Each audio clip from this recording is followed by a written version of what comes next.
Hello, I am Kodili-nye, the son of the wonderful. I hope you are having a wonderful time wherever you are.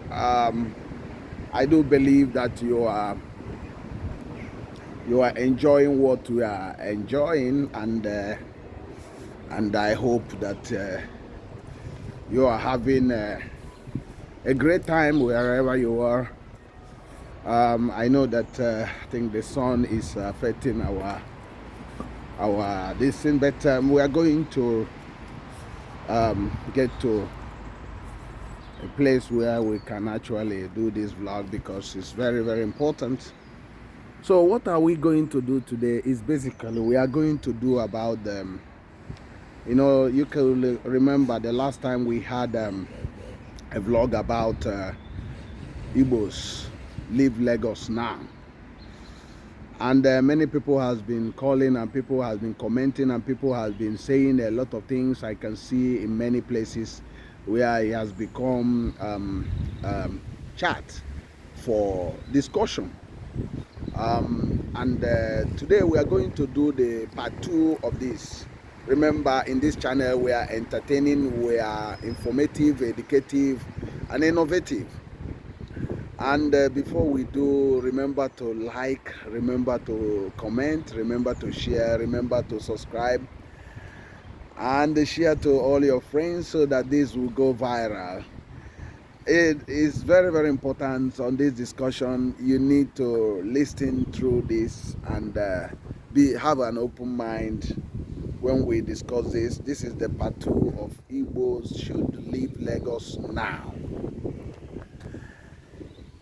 We are going to explain to you why it's very, very necessary. It's not just because the threat by some charlatans and riffraffs in the western Nigeria. No, not really. So it's not about relocate to everybody. No, that's not what we are discussing about. What we are talking about, that the Igbos should leave Lagos now, is because it's very, very important in the line of the things that are going to unfold in Nigeria and in Africa.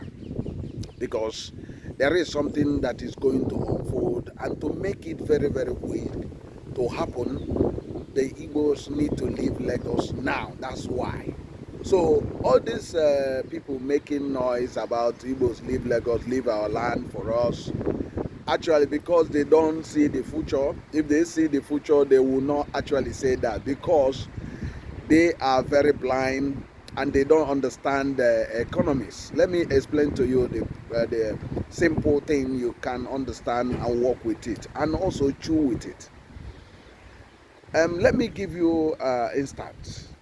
You have around between 10 million or above Igbos in Lagos. If you put other Western Nigeria, you have so many. And if you put the Igbo brothers from the Eastern Nigeria, including Edo State, you have a huge number in Lagos. So those that do know the economics of numbers will understand the danger of doing that. And as you know, Lagos is a Yoruba land. Everybody understand that. But because Nigeria is a federation, and because Lagos is also built by Nigerian money, and also Nigerian economic capital and the commercial capital, so the sense of saying, and Nigeria is also a united country, the sense of saying some riffraffs and non-entities to rise to be saying all those things, and some people were actually foolishly following them, should not arise, and is pure stupidity on them to be saying all those things. But actually they are helping to bring about what is going to unfold in nearest future. Some of them doesn't understand. They were thinking that if the Igbos leave, they will now have all their properties. They will now have Lagos as their, as paradise, which to their knowledge, they don't understand how this things is going to play out. I remember the Indians and Lebanese, South Africans, British, and Bangladeshis, Sri Lankans, Chinese has investment. Even Kenya people and Ugandan and Gambian people has a substantial investment in Lagos. And to your utter surprise, none of these people has been told by so-called Nigerians to leave Lagos. And you have other people from Nigeria also having substantial economic activity in Lagos, and they have not have that courage to say to them to leave Lagos. So by saying to Igbos to leave, actually they are helping to fulfill the prophecy and the unfolding great news for the Igbo land, which I'm going to talk about, and the Eastern economic miracle that is coming. I'm going to speak about that, why it's very important that Igbos should leave Lagos and leave Lagos now. This is the part 2.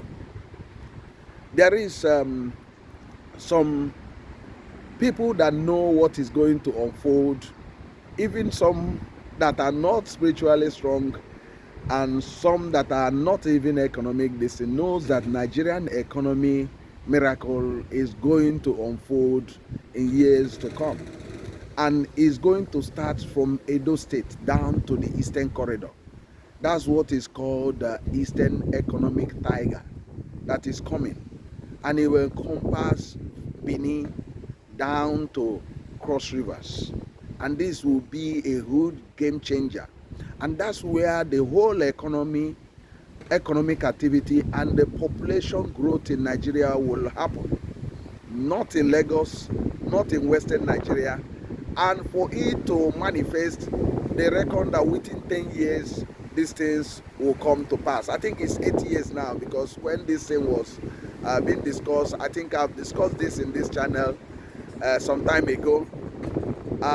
Many of the people were asking me, oh, what are you talking about? But I'm just saying to you, not just spiritually, but I'm also talking to you on the sense of what is going to unfold.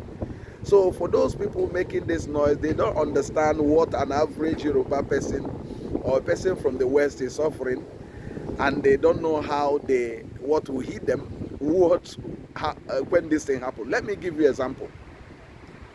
A church like Redeem that has this 50 to 70% of their members from Igbo land and Eastern Nigeria. If you say, with all their investment in Lagos and Western Nigeria, if you say Igbos leave, what will happen to this church is that virtually this church will just run aground. All their investment, all their mega structures will run aground immediately. That's what will happen. If just 20% of the Igbo population leave Lagos, that's what will happen immediately. They will not be able to sustain their investment. That's what will happen. So what will happen to the ballets collecting Egunje and all those things, collecting Owoda and all those things? What will happen is that virtually the land prices will have problems. The obas and all those things will start struggling. And what will happen to rental property? There will be big mess. A lot of people will start, a lot of the investors and which that they have started to take up their investment because, and what will happen to the foreigners when Nigerians are telling Nigerians to leave a particular place? The foreigners will now know that their investment is not safe in a country that having this type of hooligans and the riffraffs parading and unchecked by the Nigerian system, Nigerian government. You can't believe it. No country can develop with people making this. Nigeria is supposed to have what we call anti-discrimination anti-discrimination law and nepotism law.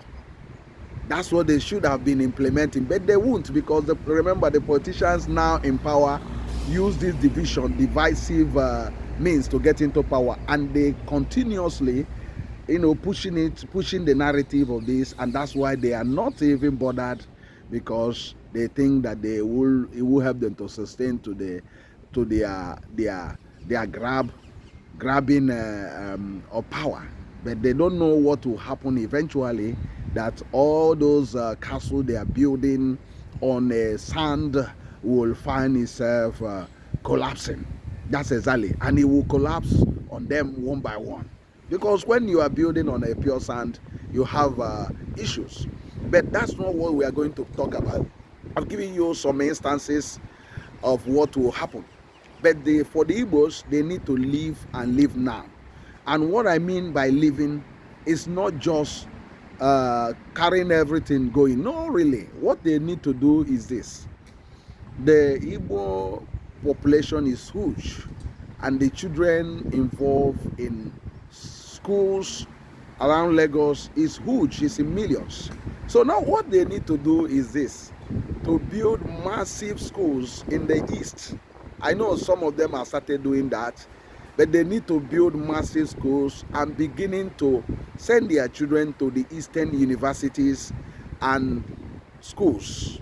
And once you do these things, the demand for educational facilities in Lagos will just dived. Just 20% of the population sending their children to the eastern schools will completely change everything about Lagos in educational investment.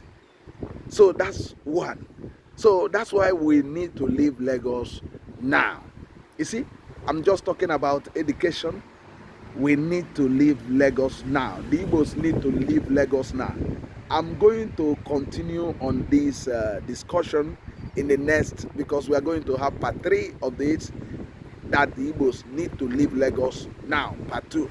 And what is your opinion on this? And I do believe that you are really enjoying what we are giving out here. Our channel and our vlogging is not just like others.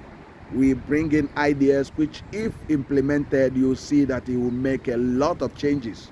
And that's why that those that understand, ndị maara ife na-ege ihe anyị na-ekwu, ndị amarọ, ndị ofeke adịghị ihe anyị na-ekwu. So that's what we are talking about, is something that is like prophetic, is something that is innovative, and something that is informative.